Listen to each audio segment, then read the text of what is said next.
Buff Nation. Let's go, baby.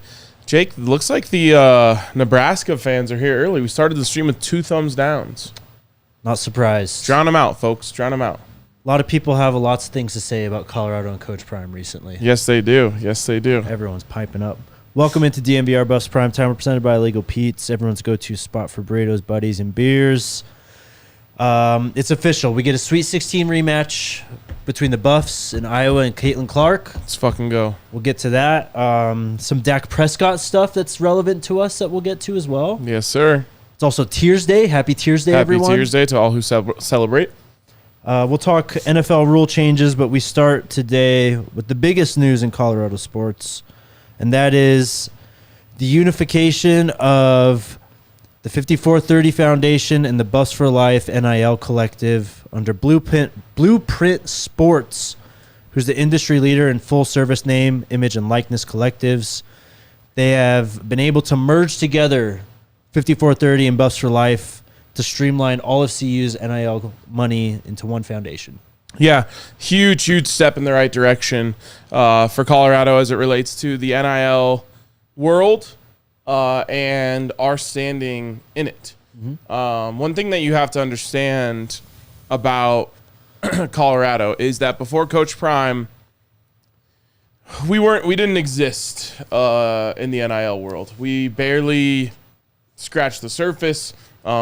It's so easy to forget that the transfer portal used to be like a bad word around here because we got ravaged in it. Just, the year before the 1-11 year, the reason they went 1-11 is because all of their best players left in the transfer portal. Yep. And a lot of that had to do with the fact that we didn't have the interest, we didn't have the intrigue, we didn't have the support to be able to compete with the bigger programs who were fighting on the front lines of NIL and the transfer portal. In comes Coach Prime. Mm-hmm. And Coach Prime says, all right, cool, I'm gonna turn this thing around for y'all. I'm going to bring all the interest. I'm going to bring all the intrigue. I'm going to bring all the support. But we got to get going on this. We got to get on, we got to get ready to go on when it comes to the NIL world. And it was the original founders of the 5430 Foundation who kind of stepped up and said, all right, we'll do it. These are people with full-time jobs, multiple companies, all that stuff are like, okay, like, if we're going to, maximize the Coach Prime era, someone's got to do this. And so shout out to those guys for laying the groundwork and putting us in a position to be able to support Coach Prime and everything that he wants to do, and obviously everything that we want to happen as well. Well, now we're far enough down the road that it's like, okay, now we got to make this thing real. Mm-hmm. So that's where this comes in. The relaunch, now known as the 5430 Alliance, including Buffs4Life, making sure everyone's efforts and everyone's sales are all pointed in the exact same direction. That's what we need, right?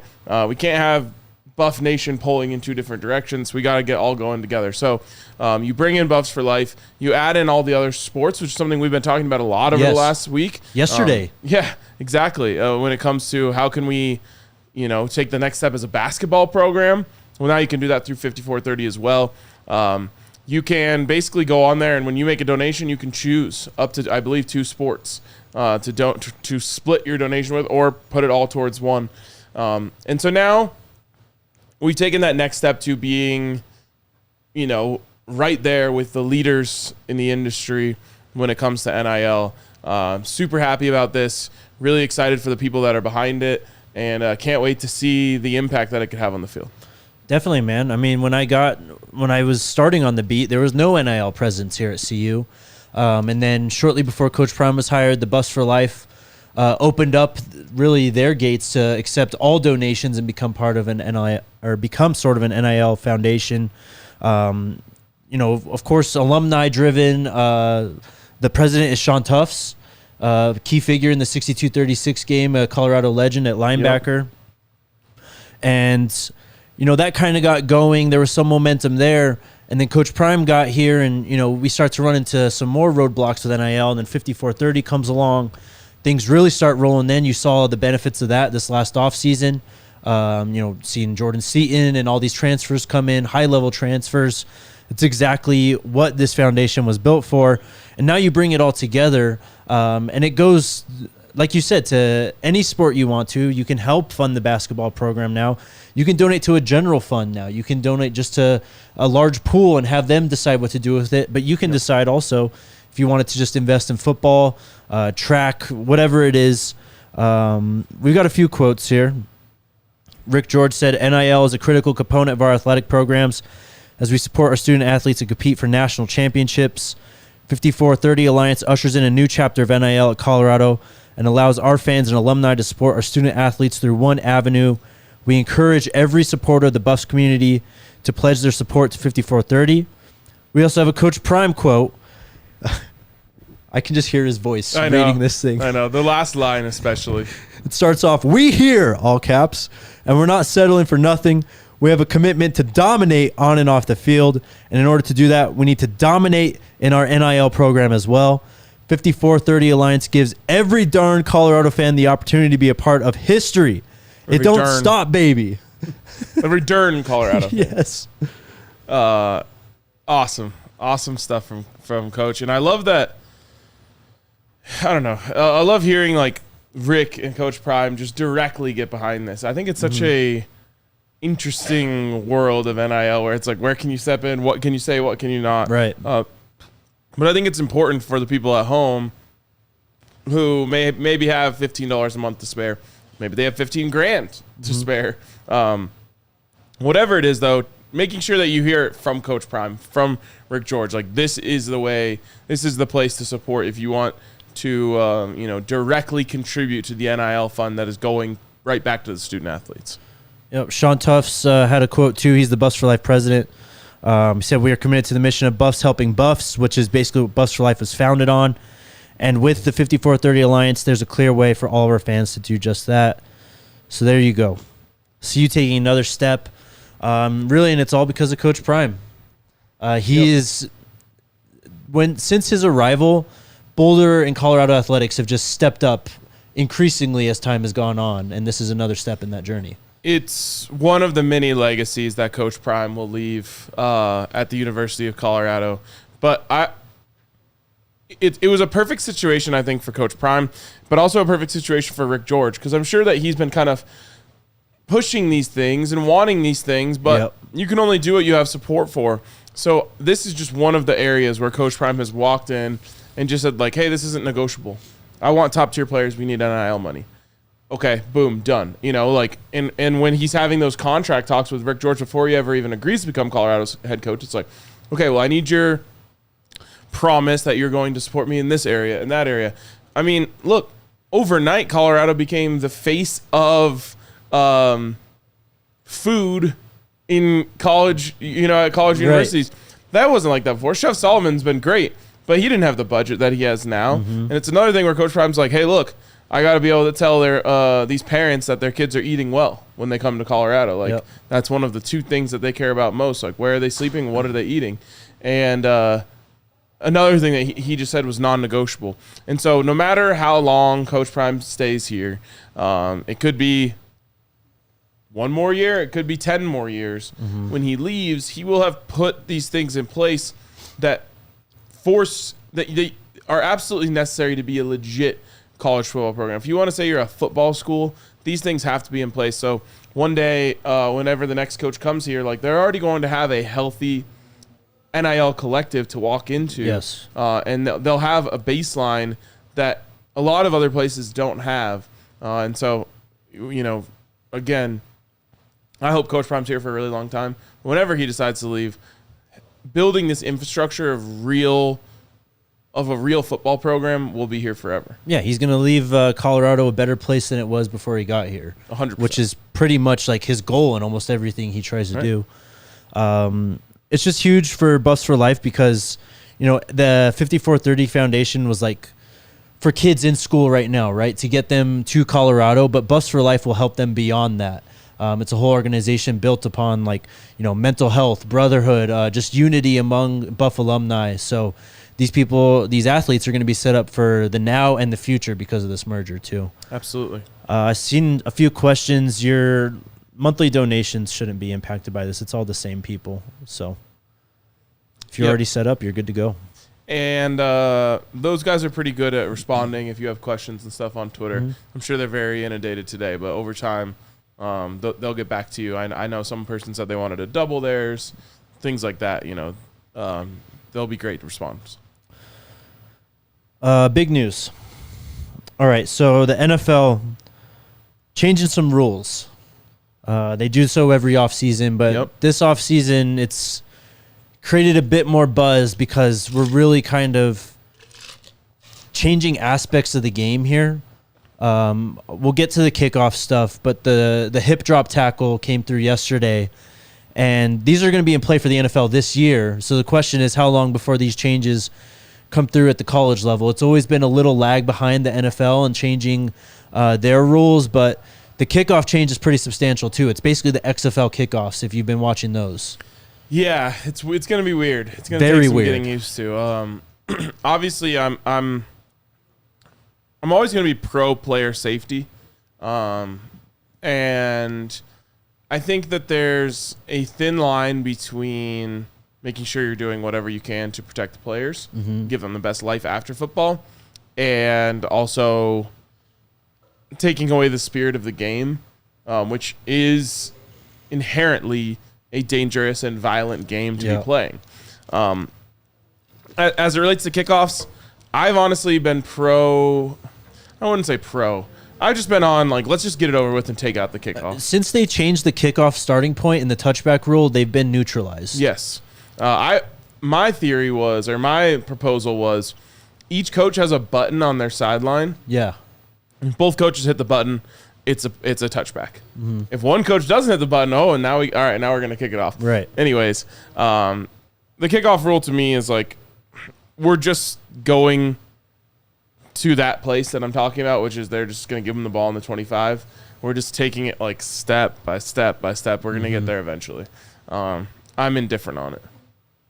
Yeah, I don't know. I've got mixed opinions on it. The hip drop one is one that bothers me because it's trying to put judgment and analysis into these split-second decisions that these football players make when the objective of the game is just to stop the ball carrier. It's not to think about how you're tackling the ball carrier and are you doing it in the most safe way. Of course, we want the game to be safer and better for future generations, but it's just there's too much subjectivity coming in, and it's another rule against the defense too, which is another thing that bothers me. The kickoff thing is kind of whatever. Like I said, they've really been neutralized since, but you look back on moments like Devin Hester returned the opening kick in the Super Bowl. Just kickoffs used to be a way to flip the game, and now they're just. There's still a return element, but it's not going to be the same. E for Eddie asked, what about onside kicks? So there will be no longer surprise onside kicks. Of course, Sean Payton, head coach of the Broncos, with the most famous one in Super Bowl something against the Colts. And then obviously he started his Broncos career with one as well that could have changed the whole season, I think, if they recovered that. Yep. Anyways, that's going to be out, which is disappointing, although less than 1% of kicks, I assume, were surprise onside kicks. And then I guess the rest of the rule, for those who haven't heard it yet, is essentially they're starting at they're 10 yards away from each other at what yard line? 50? I don't have it exactly. Okay, but basically, once the returner catches the ball is when the kicking team can actually advance. Yes. So, whatever about the kickoffs. The hip drop. I think that this is a mistake. Yes. And the reason I think it's a mistake is because I don't think anyone does this on purpose. No.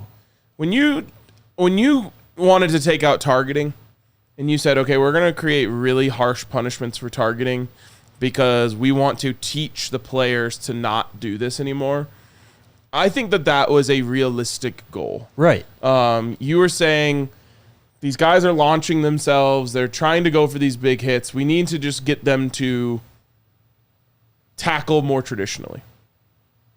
With the hip drop, I don't think any player has ever thought about a hip drop, quote unquote, before they did it. Yeah. What you're doing is you're just wrapping up a moving target and you're using your body weight to try to bring them to the ground, which is just tackling. Yes. But in certain cases, based on the angle that you're able to get on them, it does, create a dangerous situation. Mm-hmm. The problem is, I just don't think the players are going to be able to stop themselves from doing this. Exactly. And maybe I'm wrong on that, because another one would be like horse collars, which you see those have gone down. Yeah. And you see players like kind of catch themselves in the act and let go.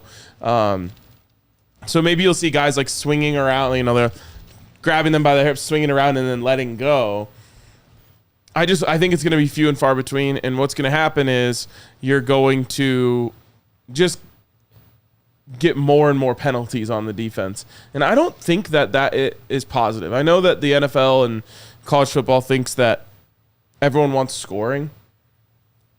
But watching a team score a penalty-aided drive, I know, is like just annoying. Yeah.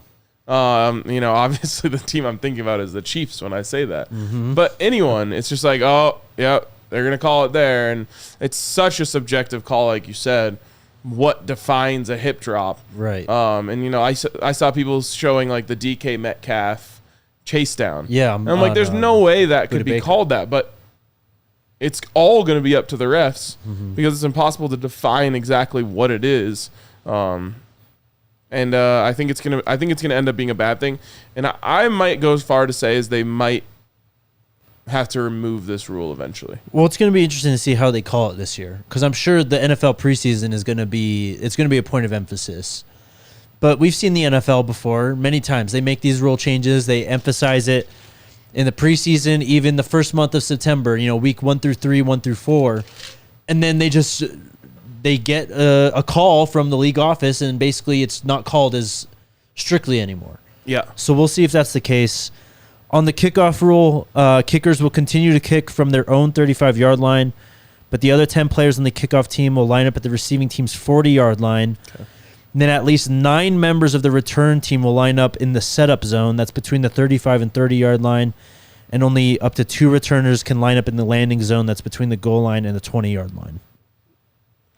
And King Mar says this will be more returns. I actually agree. For now, it will be more returns. Mm-hmm. But the goal is to eliminate the injuries, right? Yeah. And I don't think it's going to do that. And so then I think the next move after this is they're just going to take away the kickoff. It's unfortunate. We'll see what happens, though. Again, college football, the NCAA haven't really said anything about any of these yet. We'll see exactly what happens as we advance through the offseason. And Reef says the worst part about the rule change is they're leaving it to the subjective opinions of referees who aren't even full-time employees. That's a whole different conversation. But I think it's a fair point. These need to be full-time employees. We've said that forever on this show. And they need to be people who are held accountable for their right or wrongness. Mm-hmm. Kickoffs in the NFL, or touchbacks in the NFL, will also be marked at the 30-yard line now with no fair catches allowed. Touchbacks are at the 30? Mm-hmm. But that's only if it goes into the end zone. No fair catches anymore. So King Mar said they have to return it, no touchbacks. That's not true. It's just... If you catch it before the goal line, it's a live ball. Yes, you're running with that. So it'll probably increase the chip kick. Yes. Which then forces the returner to take the ball out. Yep. Shout out to our great friends over at Coors Light, the best beer to chill with. Come hang out with us down here at the DNVR bar. We've got it on tap. We got the silver bullet cans. It's also a little chilly outside here in Denver, so the mountains stay extra blue for that little bit longer. When it's time to chill, Coors Light's the beer I reach for, so when you want to hit reset, grab the beer that's made to chill. Get Coors Light delivered straight to your door with Instacart. You can go to CoorsLight.com/DNVR. Celebrate responsibly. Coors Brewing Company, Golden, Colorado. Also check out Game Time, one of the few places that you get rewarded for procrastination. Game Time is the best because the longer you wait, the cheaper those tickets get in most cases. And they have the best user interface as far as I'm concerned. You go on, it shows you exactly where the seats are. You click on those seats. You see what the view looks like from those seats. And you can set it so that all the fees and everything are included so you don't think you're getting a great deal and then later find out that it's a little bit more than you were expecting. Set it to all in pricing. Taxes and fees are included, and you know exactly what you're spending, and then you're just one click away. No ticket transfer needed. You can just get your tickets right off the phone on Game Time. So use the code BUFFS, BUFFS, when you get over to Game Time and get rewarded for procrastination. Hell yeah. As I mentioned, it's Tiersday. So we've got the best sports postseasons. I got 8. Not everyone made the cut. What Sorry about didn't make the cut? MLS. Okay, yeah, that's just like a standard playoffs. I don't know. March Madness is both, basically. Same with the College World Series, both. Yep. Obviously, this is in honor of March Madness, which you could argue is the best one. Definitely. We'll get into it. I don't know, like World Cup or like, I don't know, NASCAR playoffs. World Cup didn't make really it. A postseason. Right. Yeah, we don't even know what the NASCAR playoffs are. I kind of do. Oh, okay, good for you. What about like you didn't go with like the FedEx Cup? No. All right. Sorry. All right. I have just the traditional tiers here. S, A, B, C, D. Do we want to relabel or add, remove anything? Do you think anything's going in the D category? No. Okay, I think we can get rid of D. I mean, these are all great in their own respect, but when you stack them up against each other, there definitely are ones that are below the rest. Yeah. Gosh, this is hard. Which way do you want to start? Do you want to start with the CFP or the Stanley Cup? Oh, man. Let's start with the CFP. I think it's an interesting baseline to set. So the CFP, I mean, damn, probably the most unpredictable one of the 8 that we have here. Well, and all we can do is grade what we've seen, right? Okay. Right? Yeah, that's fair. I think we could revisit this next year to see what the 12-team playoff really felt like. But I can only go off of personal experience. I don't know how good the 12-team playoff is. Right. I think it's probably going to be fucking amazing. Right. The current one, though, not as good. Definitely. Not as good. So I'm thinking like number of teams, quality of games, atmospheres. Yeah.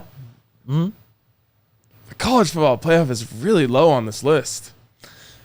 They have not had great championship games. Mm-hmm. They've had many blowouts, and they've had controversy surrounding almost every season in terms of who's getting in, who's playing. And, yeah, we're always changing locations. You know, I think maybe if they had the Rose Bowl always as, like, the title destination, we'd maybe have a different conversation. But I couldn't even tell you where we're going next year for the national title game. Yeah, man. I got to say, like, the fact that all games are played at a neutral location sucks. Yeah. Now, that's going to change next year. And so, again, revisit it then. I think this is a C-tier postseason.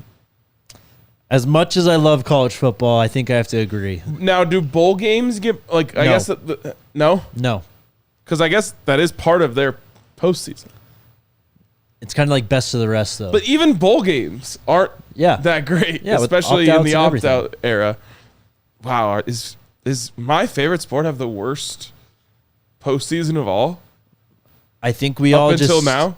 I think we all just kind of suck it up and deal with it every January. Yeah. We know what's coming. We hope and pray to God we have good games. And we've been rewarded recently, the last 2 years at least, with some great games. But a lot of times it's, you know, Oregon getting the shit beat out of them or... Very little parity. Right. Ugh. Throw it in the C tier. C tier. This is why they changed it. I will say, if we were ranking regular seasons, probably the best. Of course. I guess that's why we're here. Of course.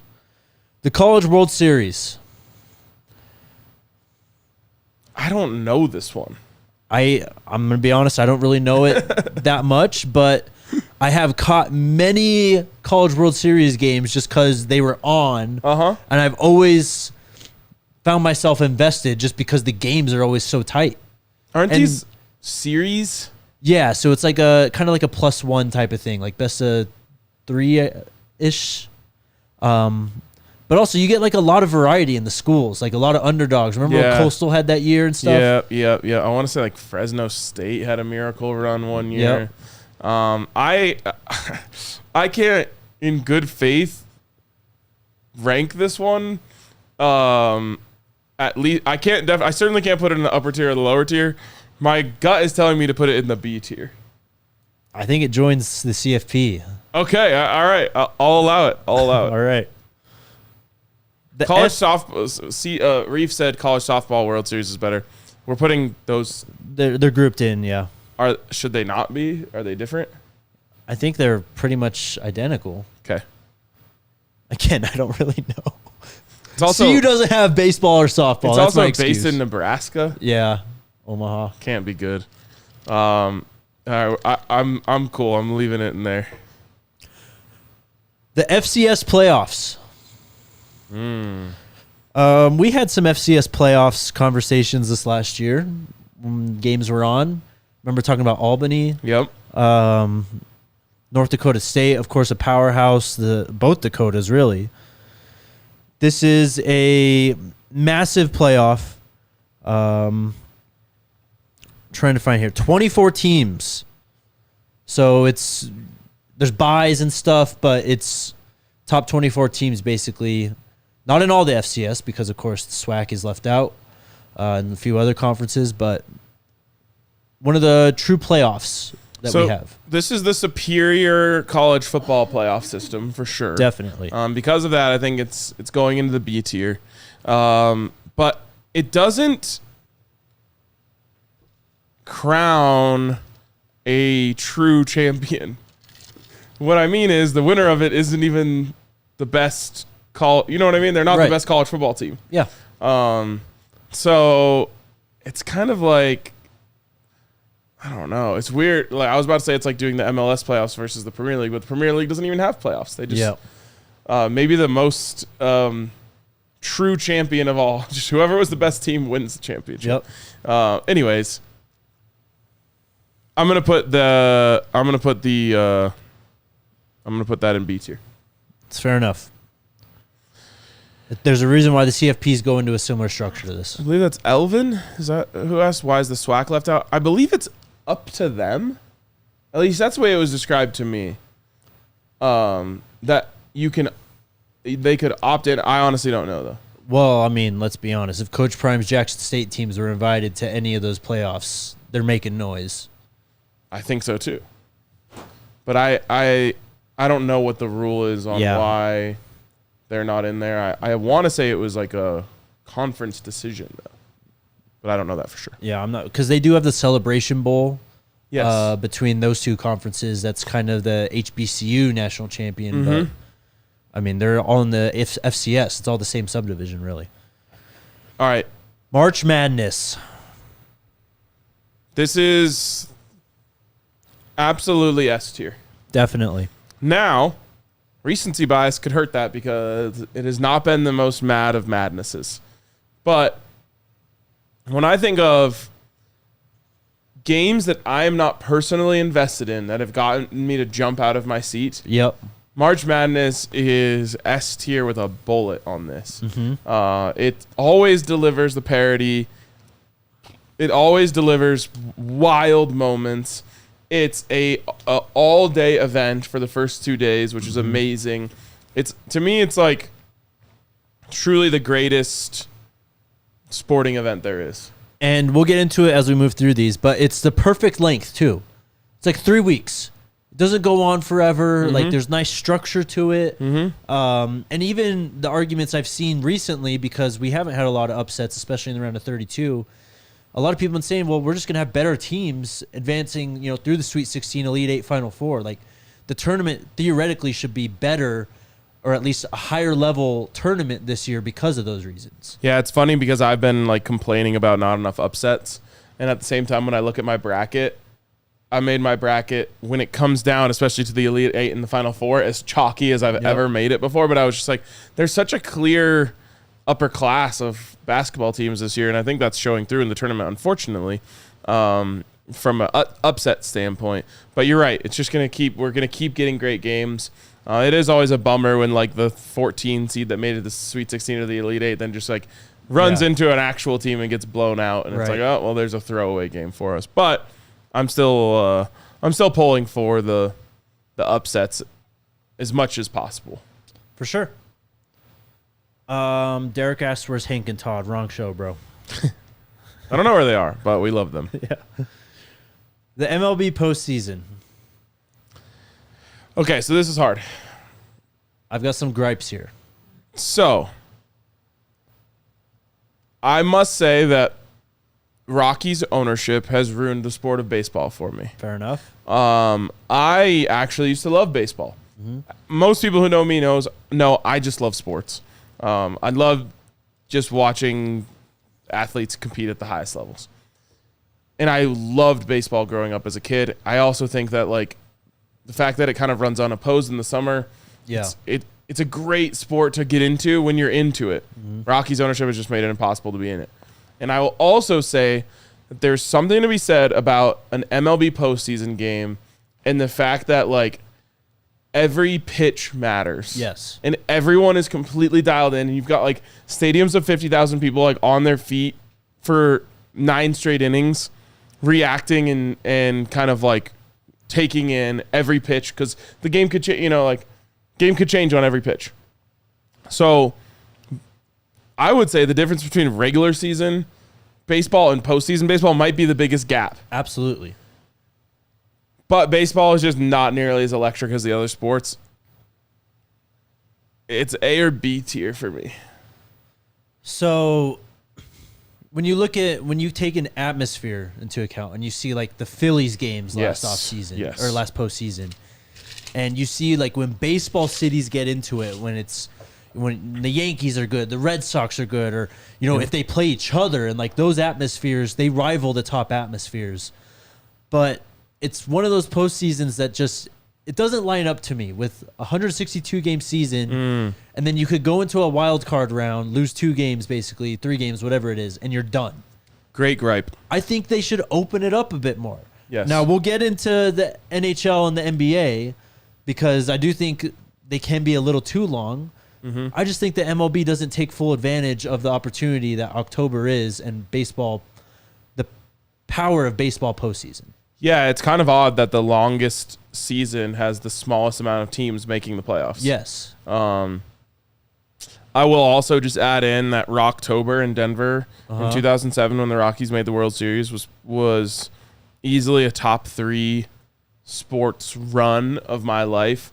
I mean, they quite literally painted the town purple. Like they like painted whole roads purple. Mm-hmm. It was unbelievable. Everyone was in. Everyone was locked. Like it was all anyone could talk about at school every single day from opening to closing bell. It's really, really cool. Like you said, when a whole city gets behind it. You're right about the format. It could be better. And then I also don't like how it's played. The game is played totally different than it's played during the regular season. Whereas all of a sudden you have like starting pitchers going on 3 days rest and like all this stuff, and like it's weird. It's a little weird. So I don't know. I see the pros and cons. I'm not a baseball hater by any means. I'm mourning my love of baseball as it has evaporated. What do you think, A or B? I say B tier. Okay. The NBA playoffs. The quest for the Larry O.B. Man. And we lived through the absolute peak of this last year. Yes, we did. It's a great, great event. The way that the players kind of like crank up the intensity, the kind of tension that builds in the buildings. I feel like there's good rivalries that get built. It's just it's barely below S tier for me. Mm-hmm. It's A tier. It's a great, great playoffs. I would say it's one of the best playoff systems at crowning a worthy champion. Yes. I feel it's pretty hard to fluke your way to a championship in the NBA. But I think what it comes down to for me is it's not I guess every second doesn't matter quite the way that some of the other sports postseasons do. Definitely. You can say it's a little long, but I think Reef really had the point of it there. When you go through an 82-game season, I think it becomes quite clear, there's always 4, 5, 6, 7 teams, just a cut above the rest. And so the first round can feel a little just dragging at times. Where, yes, it's fun to watch, a 4 and a 5 seed go into a 6-7 game series, but at the end of the day, like how meaningful is that run going to be for them? Yep. So that's really my only gripe with it. I love the playoff atmosphere of the NBA. I love how the players step it up. Everyone kind of steps it up. They just literally have a different feel, NBA playoff games. Totally. Yeah, I mean, I love it. My other gripe would be I think the play-in tournament completely dilutes the process. Like, we played 82 games. Right. If you didn't make it into the top 8, you don't deserve another chance. Yeah. So the play-in stuff now it's not my favorite. No, to me, it's silly. Like, the 10th seeded team is not a threat to win the championship. So what are we doing allowing them a chance to get into the playoffs? Right, and you already have a 2.5-2-month playoff season. Right. And so it goes out to 10, right? Yeah. It's what is it? 7, 8, 9, 10 play in the playoff. There's 30 teams. Yeah. 20 of the 30 teams don't need to make the playoffs. Yes. 66% of the whole league makes the postseason, quote unquote. That's a little too much for me. I do love the NBA playoffs though, and it's one that almost guaranteed gets better as it goes on. Definitely, which is great. There's a constant build to it. Yeah, for sure. Yep. The NFL playoffs.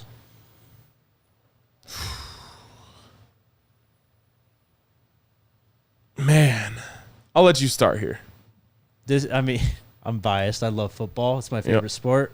It's my favorite time of the year, NFL playoffs. I think that the NFL divisional round is the best weekend of football that you get every single year. And I love I just think that NFL is the perfect format. And we're getting kind of into a gray area now with how we're extending the regular season and stuff. But it's from week 1, there's a focus on the playoffs. There's importance on the playoffs. Then there's just this, constant build from week 1 through week 18 now. Or how many weeks do we have? 18? Yes. Right? Soon to be 19 or 20, whatever it is. But there's a constant build throughout the year. And I think it allows the perfect balance of allowing teams to get hot and make an entry into the playoffs and make some noise, while also giving the best teams in the league advantages that they can carry through the playoffs. Yep. I also think the NFL has something that I don't know I guess college football playoff has this too, but it's so small. The same effect of March Madness, where it's one and done. Yeah. There's no gimmies. There's no mulligans here. Yep. You better bring your A game when you set foot on that field, because you can be out in a second. So I would argue it's the third best of the S tiers. Sure. But I am willing to put it in S tier. The excitement that I get, even when my team isn't in it, for an NFL playoff weekend is pretty unmatched. And I think that it's just like you look at it, it's like Bengals Chiefs or Ravens Chiefs or Bills Ravens, like whatever it is. It's just like, oh man, we're gonna get a great football game. Yes. Every play is gonna matter. Both teams are gonna be like absolutely bringing their A game. The coaches are gonna have been up all week trying to put this game plan together. Like, there's something special about having a week to prepare for one game that could decide your season. And it's so big and so massive that other leagues don't even try and compete with it. Like when the NFL playoffs go on. Yep. Yeah, that's great. It's S tier. It's up there. The Stanley Cup playoffs, man. Probably the most special one, the most deep-rooted in history.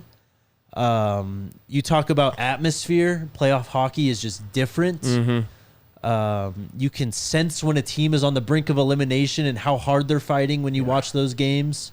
Yeah. And it's grueling, and you get a true champion, I think, every time. Absolutely. This one kind of has it all.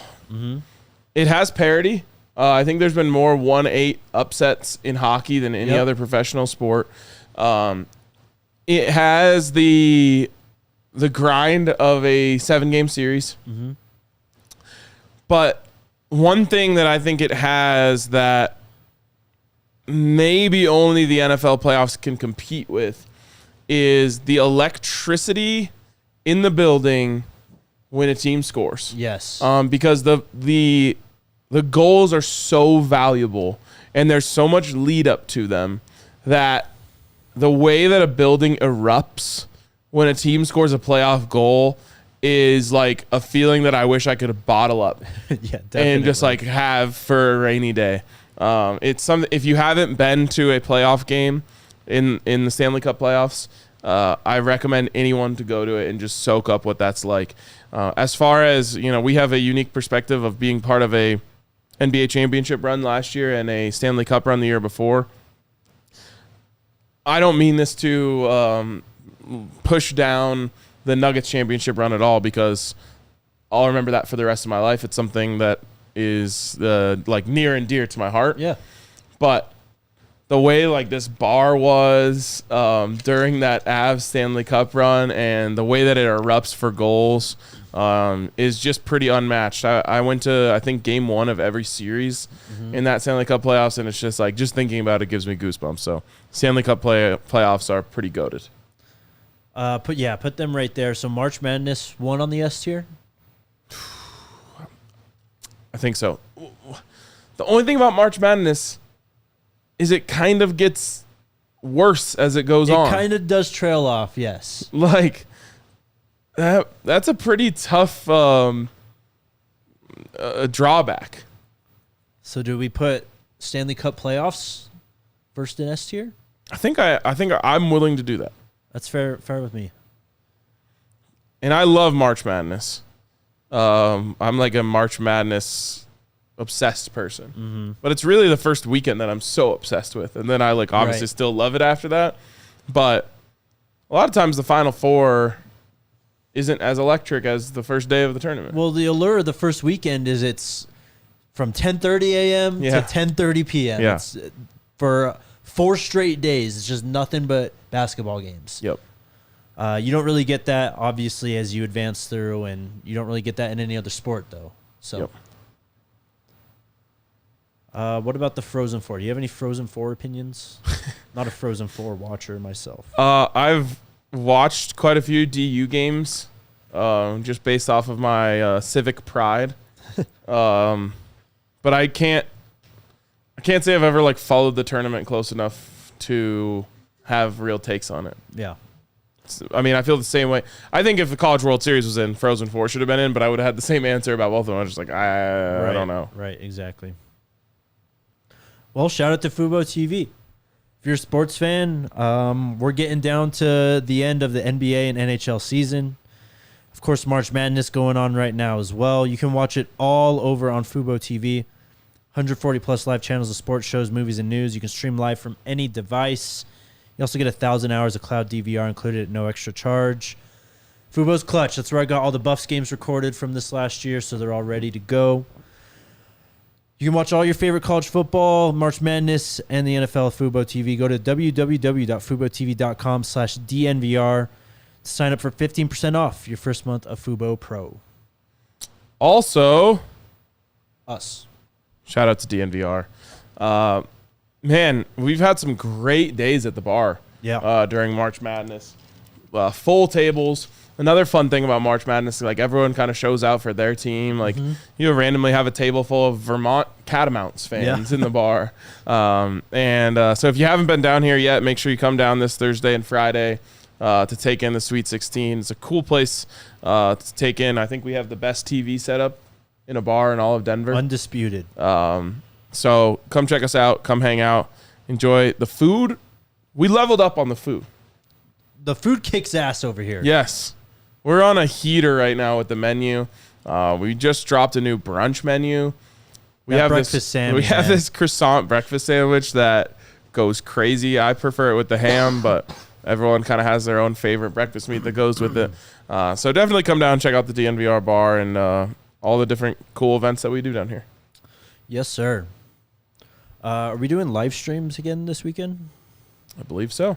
So there you go. All right, last night it was made official. We have a Sweet 16 rematch. The Iowa Hawkeyes in a tight one against West Virginia. Really coming down to the end of the fourth quarter. It came to free throws and, some ticky-tacky calls, some might say. But they pull it out. They win 64-54. We get the rematch with Caitlin Clark. Iowa won 87-77 last year. Caitlin Clark scored 31 points in that game. It was a really close one. Iowa really had a dominating third quarter in that game, and that's really brought them the win. But CU hung in there. Yes. Yeah, man. I'm really, really excited for this. Mm-hmm. It's a house money game, right? Yep. It's a game that CU is absolutely capable of winning. And what I love about this is I would say they're more battle-tested this year than they were last year. Mm-hmm. Not to say the Pac-12 was down by any means last year, but it's unbelievable this year in the way that it's stacked with talent. And they haven't faced a Caitlin Clark this year because there's only one. Mm-hmm. But they've faced almost every other elite player in women's college basketball, save for maybe a Paige Beckers, and, South Carolina obviously has some absolute ballers, but you know what I mean. Right. They faced all of or not a lot of the players in the tier right below Caitlin Clark. And they got a chance to play Caitlin Clark last year. Almost this entire team was in that game. Mm-hmm. So they know what's coming. I like that Iowa runs that zone. Hopefully you free up Frida Foreman, who had a great game against them last year, to get going again. And can I be 100% honest, Jake? Let's hear it. What I saw in the West Virginia game last night is my biggest fear. A grinded out game? No. The fact that they need their golden girl in the tournament. Yep. It was not pretty watching that game. And it did not feel like an evenly called game. Definitely. In fact, at the end of the game, you have an Iowa player with like a clear hook and hold that should have been a flagrant foul on her, and they're reviewing it for a flagrant foul on the other girl, and they don't even mention. Like, not even the announcers are like, "Oh yeah, that's on. That should be on her." I don't know. So I don't want to get too into conspiracies, but it worries me. The stars get calls. Yeah, of course. And Caitlin Clark is as big of a college basketball star, men's or women's, that you'll ever get. That game last night was at Iowa, though, so we're actually going to – it's neutral site now. Albany again. But Frida, as you said, she had a big game in the last one last year in the Sweet 16. She had 21 points, went 4 of 9 behind the arc. She's only scored 11 points in 2 tournament games so far. Yeah. It's time for her to go off. Need it. And as you saw, I don't think it's going to be quite as glaring, but last night Iowa just dared West Virginia to shoot threes. Mm-hmm. And they said, like, go ahead, have at it. You won't be able to outshoot us. And I thought it kind of allowed West Virginia's shooters, even the ones, I think, like, there's one girl who made like 2 or 3. They were like, she only shoots 29% this year. But if you're just getting constant shots up and your coach is kind of telling you to let it fly, it allows you to maybe get it going a little bit. So I kind of hope they play a similar level of defense, because Maddie, Frida, Quay, like, all of those players can knock down shots. And that's just, the beginning of it. So I remember last year feeling like, man, Frida's getting a lot of open shots. And the teams that gave Colorado the most struggles this year were the ones who didn't really let them get open shots, especially Frida. They got up 31 threes in that game last year. Mm-hmm. They only hit 10, so that's only 32%. They just got to shoot better than that. Iowa shot 42%. They only did shoot 19, but Caitlin Clark went 4 of 9 behind the arc, and she just pulled them ahead late in that game. How many points did she have? She had 31. Yeah. That's probably what's going to have to happen again. She's got to go off if Iowa's going to beat Colorado this time around. Absolutely, and obviously you want to get Aaronette Vonleh going as well, because when they can go kind of inside out with her, it makes a big difference. And Jalen is just going to be Jalen. Like, I'm curious to see what Coach Payne does in terms of defending Caitlin. I thought West Virginia did a great job of pressuring her last night, making it difficult, making her work for every single touch. And I'd love to see Kendall Wetta draw that from the opening tip. She's kind of been a sixth, player off the bench this year, but I wouldn't mind just saying like, "Hey, you're on Caitlin." Yep, for sure. Go just make her life miserable. You're not gonna be able to stop her. She's too good to be stopped. But Coach Payne called her the best defender in the country. Exactly. Go earn your crown. So this game, I know I said Saturday yesterday. It's going to be Sunday. Colorado versus Iowa at 1:30 Mountain, 3:30 Eastern. On ABC. On ABC, yes, sir. What an opportunity. Yeah, bright lights are on. Yep. Last thing we have today, something you wanted to talk about, but so this is kind of, you'll put a bow on it, you'll tie it back around. But the Cowboys and Dak Prescott, it was reported today by Ian Rappaport, there's a mutual understanding of his contract situation. No offers from Dallas have been extended despite him being in a contract year. Owner Jerry Jones said, "We are where we are, locked and loaded for this year." Ian Rappaport adds, "No indication a deal is coming." You know where I'm going with this. Everyone knows where I'm going with this. Let's hear it. I said it last week.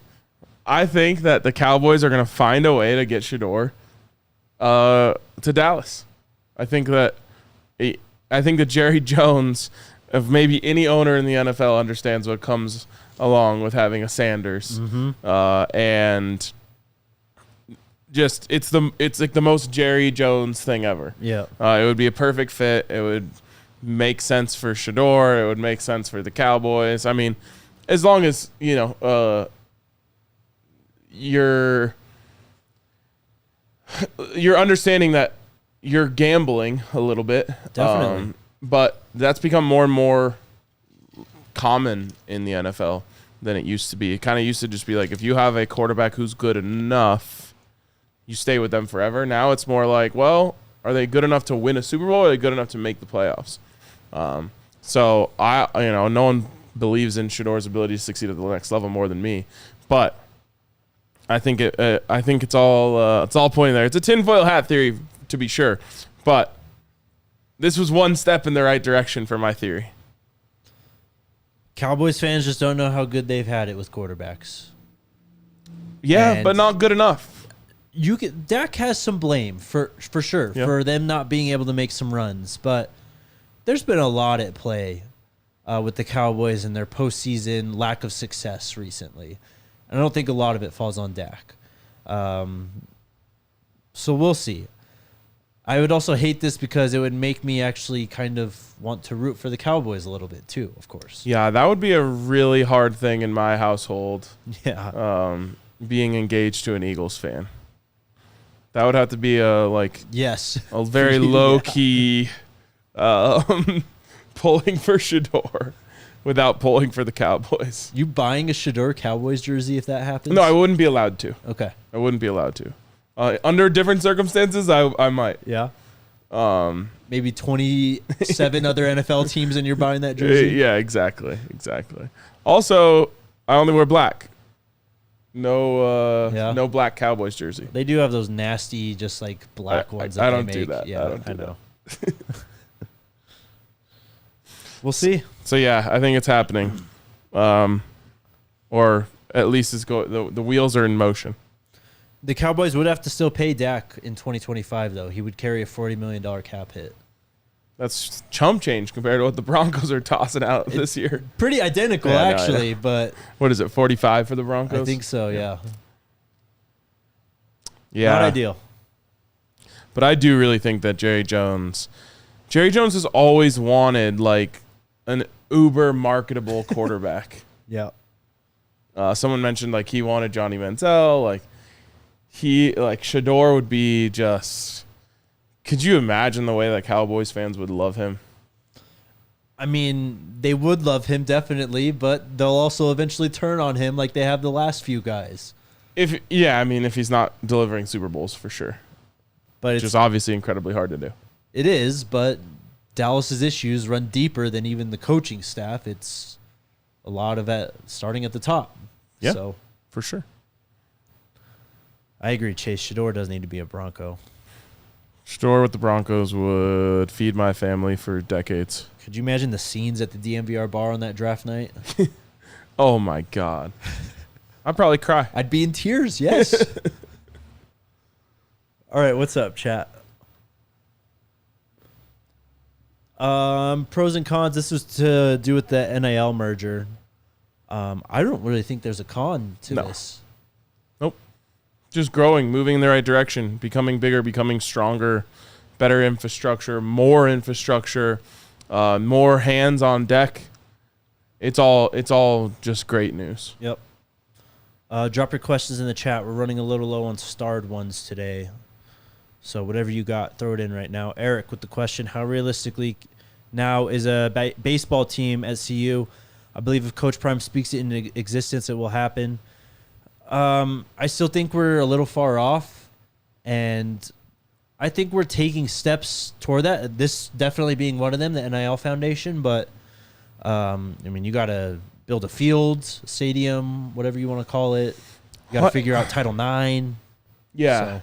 Like I've said, every time this has come up, you get Coach Prime here for 5 years, and so you've got 5 straight years of sold-out stadium every Saturday. You've got 5 straight years of being a top 5 team in college football in terms of merch sold, and so on and so forth. Now you might have the athletic program in a healthy enough spot to add. People have been talking about this my whole life. And the answer has always been like, we just don't have enough money. So if you can have a healthy athletic program in the green for multiple years, then I think it's a possibility. Obviously, Coach Prime pushing for it. He's gotten everything else he's pushed for so far as I know. Whenever I think of CU baseball, I just think how hard the jerseys would go. Oh, yeah. Some guy was in here with a Travis Hunter baseball jersey this weekend. I saw that. Fly as hell. Wild combo. Yeah. Yeah, a baseball jersey for a football player. Whatever. But yeah, like the black and gold. You could even do like black and gold pinstripes or something. Yeah. The hats would go crazy. Need it. Great point, D-Mills. Need a bored billionaire. Yep. There's a Colorado one. Robert Smith, right? Is his name? There is. Yep. I don't know if he's bored, but he's a billionaire. Wolfgang Paco asks, where would the Broncos be if they drafted Dak instead of Paxton? Oh, man. Yeah, there's kind of an alternate universe there because Jerry wanted Paxton. Did you hear and I wanted Dak. Did you hear the video? I can't remember if it was Mel Kiper or who, but they were talking about that year and how the Chiefs also wanted Paxton Lynch, but the Broncos obviously went up and got him. And the next year, that allowed them to trade up to get Patrick Mahomes. Brutal. Disgusting. And the Broncos famously did not really do their homework on Paxton. To answer your question, they're definitely better. I'd imagine there's at least 3 or 4 playoff appearances in the last 9 years. The question would be, would they have been able to keep it rolling post-Peyton with the strong defense, with a cost-controlled, strong rookie quarterback? But you also have to remember, and we talked about this yesterday, about situations. Dak walks into a situation with a star running back in Zeke and the best offensive line in football. Like, you're going to succeed. Now, obviously, you have to hold up your end of the bargain, but it's why I'm so pro Coach Prime when it comes to wanting to make sure that Shedeur doesn't end up in a situation where they've got no weapons, no offensive line, dysfunctional ownership, a constant carousel of coaches and coordinators. Like, all of that stuff plays a role in it. And I think Dak walked into a really great situation to succeed. I don't know if he would have succeeded at that level if he came to the Broncos, because while the Broncos had a great defense, they did not have a great offensive line. No, we still had DT and Emmanuel, though, then. Yep, that would have helped. C.J. Anderson. CJ, yeah. Also, like, for Dak in that point in time, 2017, like when Romo got hurt and whoever the second guy was that got hurt right after, like Dak was entering that whole season as the third stringer. If the Broncos took him in the first round, like we've seen the pressure put on these guys, especially in Denver. Not even drafted in the first round, just being the starting quarterback. I'm certain Dak could have handled it now, just looking back at what he's been through and the guy he is now, but it would have been a much different situation from that standpoint. For sure. BP asks, can you speculate on which positions will be recruited this spring? Sure. Linebacker. Coach Prime straight up said that. He also mentioned running back. Yep. Something we haven't really seen. By the way, he mentioned running back as a possibility. There was a well-off that came out last week, I think, for the Friday practice when we weren't there. Dylan is just breaking runs again. Alto is just galloping down the sideline for 80 yards. Let's go. Yeah. Maybe some more D linemen. Maybe a corner. Mm-hmm. D-line and linebackers are the ones I expect to be, or like edge D-line, that area. Front seven on defense. I truly think we're fine on the offensive line, though. I like where we're at tight end now. Wide receivers. I could see one more addition on the offensive line. Sure. Quarterback, we're fine. Yeah. Anything else today? BP said Shedeur knocks it out of the park this season. He's going to be expensive. Not a thing. Because the rookie wages are slotted in the NFL. But he's definitely going to be one of the highest paid players in the NFL at one point. Well, yes. Or expensive to trade for. Yeah, for sure. But yeah, that's something that just I've seen come up a couple times. You can't negotiate your contract as a rookie anymore. You can negotiate a couple things. Yeah, some language in the contract, but in the end, your salary is already written before you even get drafted. Yep. That was a great show. Was a great show. That was fun. I've actually got a ton of like written content stuff coming soon. Ooh. I've talked to a handful of coaches of current players. Nice. I talked to someone close to the Bengals. Ooh. And the most immediate project I'm going to do is a CU basketball piece, just kind of what's next. So. Okay. We will be looking forward to it on the DNVR.com. Yes, sir. A lot coming down. We'll be back tomorrow, guys. Let's go Buffs. Let's go Buffs. We all silly like the mayor.